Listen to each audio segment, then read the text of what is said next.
So hello people, how you going today? My name is Glenn and today I have 10 shilling and £1 banknotes from 1960s to 1970s United Kingdom. So these two banknotes are actually the JS Ford. It was the last signature for the 10 shillings and the mid-range signature for the £1. This series also comes with a £5 and £10, but unfortunately they're very expensive and I do not have them.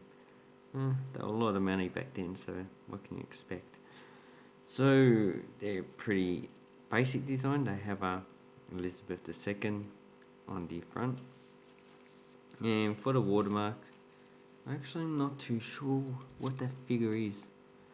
It's a lady's head, but it could represent Britannia, it could represent, I don't know, Athena.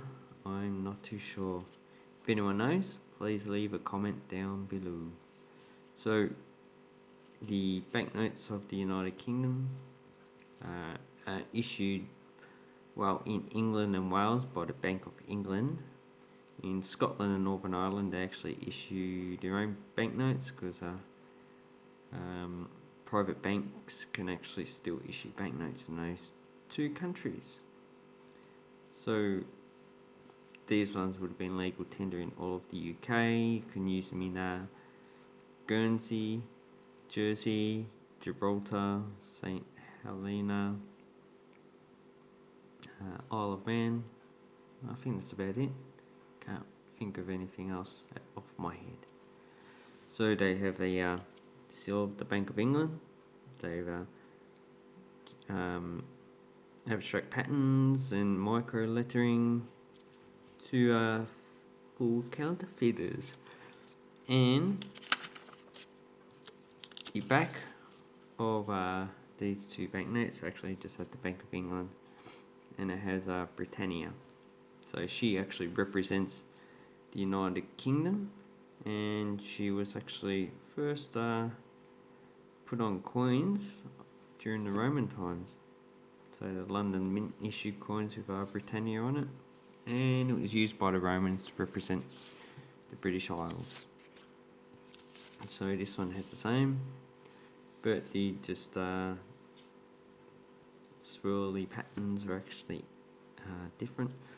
On the £1 note, in this space here, on the first signature you can get R, which stands for research, or with this signature Ford you can get G, which is Go Bale, but this one does not have any.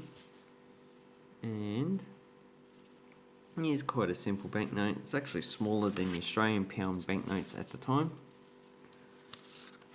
but the coloration is actually pretty much the same. So the Australian £1 was a brownish orange colour, and the 10 shillings and the £1 was also green.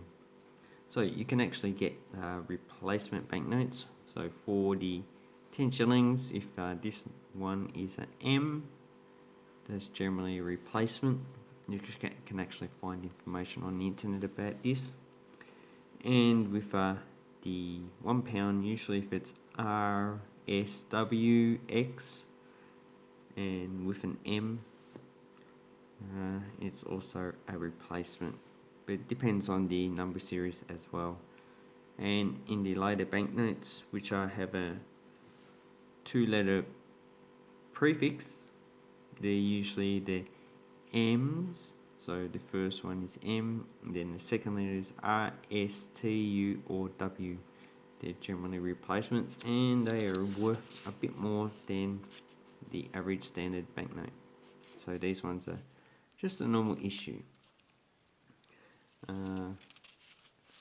So the 10 shilling was actually replaced in 1971 with a 50p coin during decimalisation, and the £1 was actually replaced in 1978 with a newer issue, which was replaced by a coin in 1983. And that coin has been replaced in 2016 because of counterfeiting. So UK 10 shillings and £1 banknotes. Quite a good series. Here's the previous series, which is actually a lot better than this series. So here we have the 2 banknotes.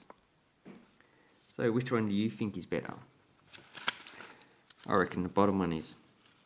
This has the Britannia series.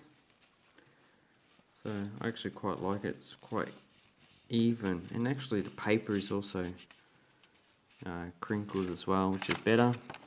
And the reverse is also a lot better. But if they put this one in the circle there, that would have made it very attractive. So thank you very much for watching, and have an awesome banknote collecting time, people. Because banknotes and coins are great. Bye.